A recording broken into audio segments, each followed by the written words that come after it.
couldn't see where I was going. Jesus' words in Luke 12 are certainly challenging, and I want to end the week with his words in verses 32 to 34.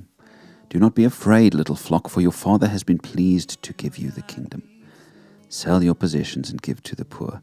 Provide purses for yourselves that will not wear out, a treasure in heaven that will never fail, where no thief comes near and no moth destroys. For where your treasure is, there your heart will be also. We've already covered how we are told by Jesus not to be greedy, not to store up the wrong treasures, and not to worry, and not to run after money and possessions. A lot of that is repeated in this section, but here Jesus adds something important.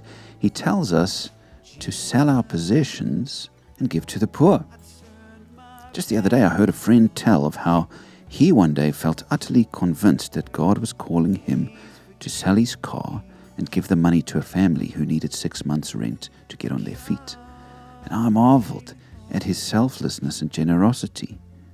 He was embodying what Jesus spoke about here.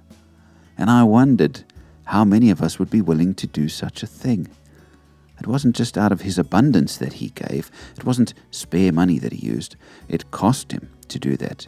But he felt called to do it, and he obeyed that calling.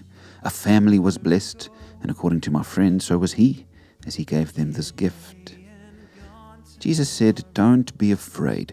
How many of us fear generosity because in the end we trust our financial plans above all else?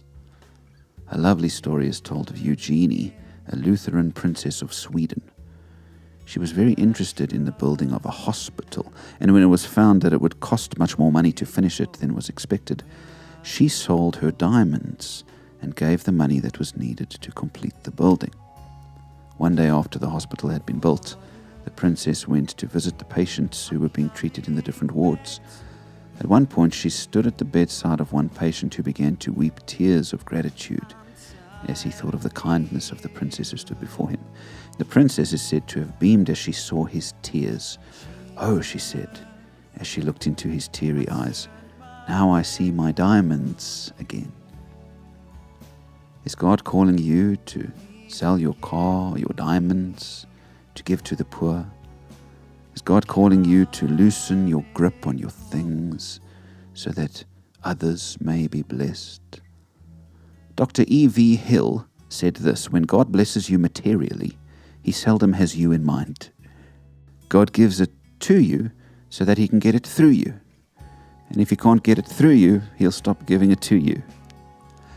So may you and I quit worrying and start trusting God in these matters, and may we heartily be generous to those who are in need. Jesus expects it of us. Go well, my friends, and thank you for your generosity towards this ministry by donating and by sharing these messages around. I deeply appreciate your kindness. God bless.